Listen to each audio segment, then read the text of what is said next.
Saat ada tantangan lebih, ini waktunya challenge your action.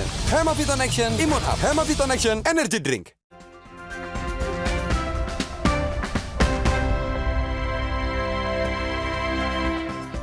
Terima kasih Anda masih bersama kami di Sapa Indonesia Pagi. Saudara, Litbang Kompas merilis hasil survei kepuasan terhadap kinerja Gubernur dan Wakil Gubernur Jakarta dalam mengatasi berbagai persoalan. Survei melalui wawancara tatap muka ini diselenggarakan Litbang Kompas dari tanggal 10 hingga 14 Juni 2025. Sebanyak 400 responden dipilih secara acak menggunakan metode pencuplikan sistematis bertingkat di Provinsi Jakarta. Dengan tingkat kepercayaan 95%, margin of error penelitian plus minus 4,9%. Survei dibiayai sepenuhnya oleh Harian Kompas, PT Kompas Media Nusantara.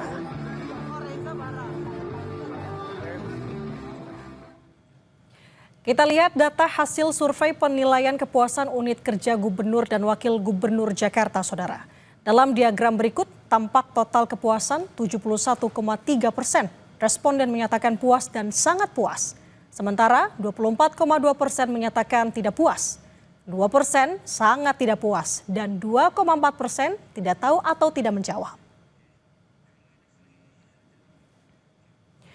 Survei Litbang Kompas juga merilis penilaian kepuasan kinerja di berbagai bidang untuk kinerja Gubernur dan Wakil Gubernur Jakarta. Sementara di 10 data terbawah yang di-highlight, Litbang Kompas soal tingkat kepuasan responden menyatakan rendahnya kinerja Gubernur dan Wakilnya dalam mengatasi 10 persoalan. Seperti penyediaan tempat parkir 55,3%, menanggulangi banjir 54,7%, menertibkan bangunan liar 49,2%, mengatasi penumpukan sampah dan limbah 48,7%, menciptakan rasa aman dari tindak kriminal 43,2%, mengatasi premanisme 41,4% hingga mengatasi ketimpangan ekonomi, polusi udara, dan kemacetan masing-masing 33,3, 30,1, dan 27,4%. Berikutnya Saudara, ada data hasil survei persoalan yang perlu diselesaikan oleh Pemprov Jakarta. Persoalan yang mendesak diselesaikan menurut responden adalah macet, banjir, lapangan kerja juga pengangguran, polusi, dan masalah sampah. Dan untuk membahas tentang survei kepuasan publik tentang kinerja Pramono Rano, kita sudah bersama dengan peneliti Litbang Kompas, Mas Rangga Eka Sakti, yang sudah bersama kami pagi hari ini di studio Kompas TV. Selamat pagi Mas Rangga. Selamat pagi Mbak. Oke, kita akan bahas beberapa hal tentunya, tapi yang utamanya bisa dijelaskan terlebih dahulu terkait dengan survei ini, metode surveinya seperti apa sampai dengan indikatornya. Oke, jadi kita melakukan survei kemarin tanggal 10 sampai 14 Juni ya. Responnya ada 400, tadi margin error sekitar 4,9%. Kita di sini melihat beberapa indikator ya. Yang pertama adalah kita melihat secara umum masyarakat puas atau tidak dengan, ini kan sekitar 100 hari ya kinerja Pak Pramono dan Rano begitu ya. Dari situ kita breakdown lagi kira-kira per unitnya. Jadi Gubernur dan Wakil Gubernur kita lihat masing-masing kira-kira tingkat kepuasan dan juga citranya seperti apa. Dari situ kita juga mencoba untuk memetakan sejalan juga dengan agenda Jakarta 500 tahun ya. Kira-kira persoalan apa yang masyarakat lihat harus segera diselesaikan. Kemudian tingkat-tingkat kepuasan di beberapa persoalan tadi yang sudah disebutkan ya. Mulai dari macet, banjir, sampai hal-hal lain ya termasuk lingkungan dan lain-lain. Oke.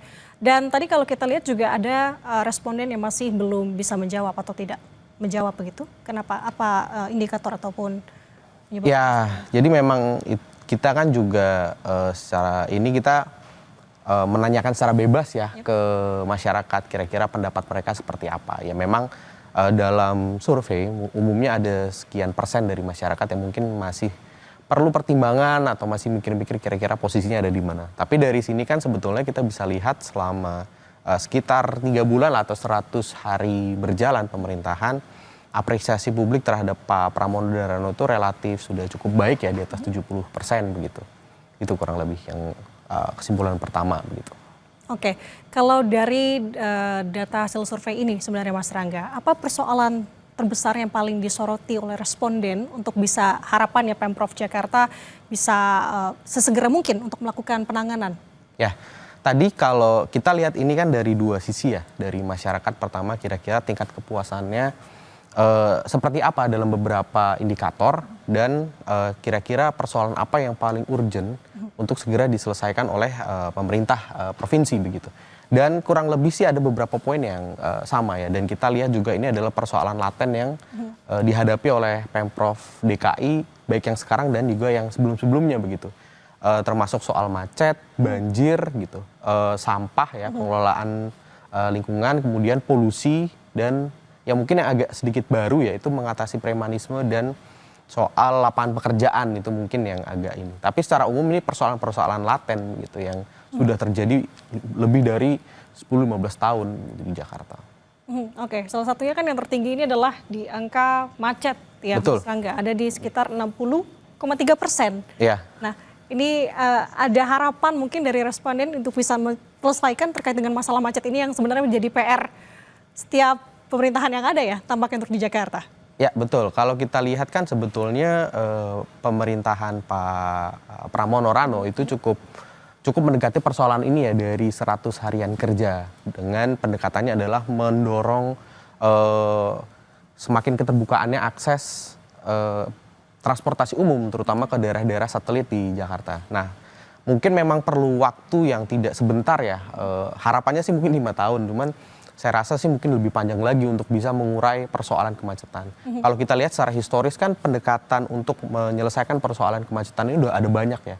Ada yang menggunakan pembatasan volume kendaraan. Kalau dulu ingat ada 3-in-1, kemudian di zaman Pak Anies didekati pakai ganjil genap gitu. Sekarang ditambah lagi dengan memasifkan tadi akses ke transportasi umum ke daerah-daerah satelit. Nah harapannya sih meskipun tadi ya ini persoalan laten, pelan-pelan sih bisa terurai begitu.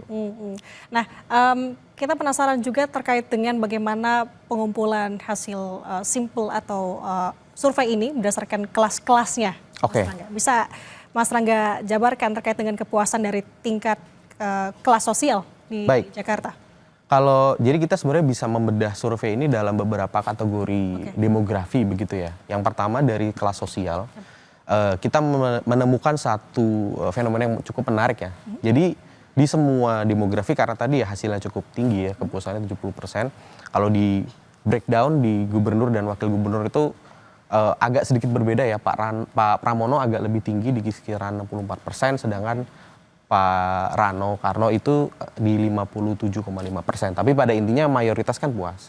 Sama halnya kalau kita lihat dari segi tadi kelas sosial, bawah, menengah atas. Secara umum memang mayoritas tuh menyatakan kepuasannya begitu. Tapi kita melihat ada tendensi semakin tinggi kelas sosialnya, itu semakin dari menengah bawah, atas sampai atas itu dia semakin tinggi tingkat ketidakpuasannya. Nah ini kita bisa melihat ya bahwa mungkin selama 100 hari terakhir itu Pak Pramono Rano itu lebih fokus mendorong kerja-kerja di bidang yang langsung berkaitan dengan masyarakat yang kelas bawah dan menengah bawah gitu misalnya. Sedangkan persoalan-persoalan yang mungkin lebih terkait dengan kelas menengah atas, misalnya tentang kemudahan dalam berusaha, kemudian mengatasi tadi ya premanisme gitu misalnya yang sering bersentuhan begitu kan ya.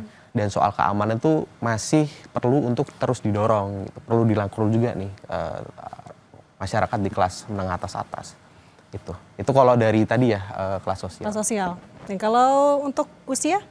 Kalau untuk usia ini juga menarik ya. Jadi kalau kita lihat itu dari yang paling muda Gen Z sampai yang generasi baby boomers itu ada sedikit variasi. Tendensinya sama ya. Secara umum itu puas, mayoritas di atas 50%. Tapi kalau kita lihat ada perbedaan yang cukup signifikan di kelas milenial.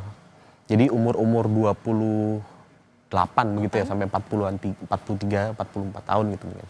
Nah di situ tingkat ketidakpuasannya itu di atas 30%-an, 33, 34 gitu. Nah di situ kelihatan bahwa persoalan-persoalan yang memang dirasakan oleh orang-orang yang seumuran itu ya termasuk kemacetan, kan mereka kebanyakan sudah berkarir begitu ya, oke. mereka sudah soal lapangan pekerjaan, soal polusi itu mungkin lebih dirasakan oleh mereka begitu, sehingga tingkat resistensinya relatif lebih tinggi dibandingkan dengan umur yang lain gitu.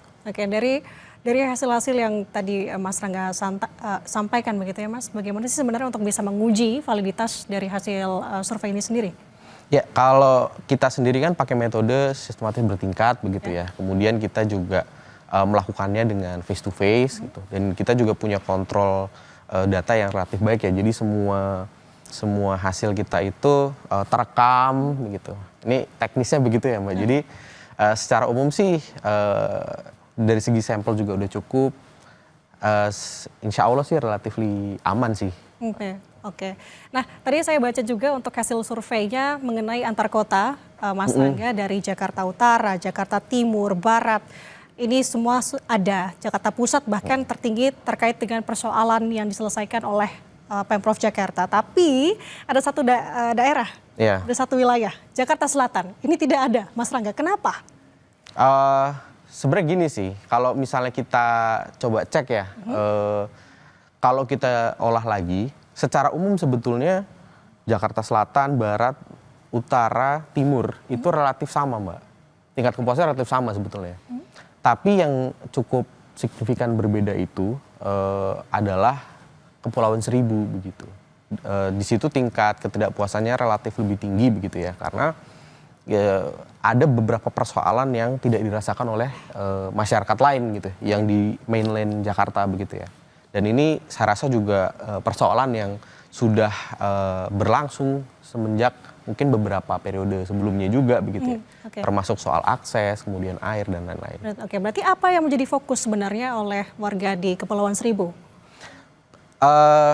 Kalau dari pemahaman kita begitu ya, mungkin memang persoalan-persoalan mendasar ya, termasuk soal infrastruktur dan juga akses. Itu sih yang mungkin paling membedakan ya. Kalau di Jakarta mainland yang nempel sama Jawa begitu, itu kan soal-soal mendasar ya, termasuk akses, infrastruktur, pendidikan, akses kesehatan begitu misalnya. Itu bukan jadi persoalan yang bukan lagi di soal ketersediaannya begitu ya. Kan udah banyak pilihannya, udah soal kualitas begitu. Kalau di Kepulauan Seribu mungkin karena secara geografis dia tersebar begitu kan. Itu jadi suatu tantangan yang berbeda begitu Mbak dibandingkan dengan mainland Jakarta. Berarti ini soal infrastruktur yang masih belum merata begitu kalau salah satu yang dirasakan oleh warga di Kepulauan Seribu begitu ya Mas. Oke. Kalau untuk permasalahan lain yang menjadi fokus di wilayah-wilayah di Jakarta sejauh ini, apalagi sih yang menjadi harapan terbesar selain tadi ada macet? Tentunya kalau kita lihat akhir-akhir ini banjir juga masih menghantui Jakarta, apalagi Mas Rangga?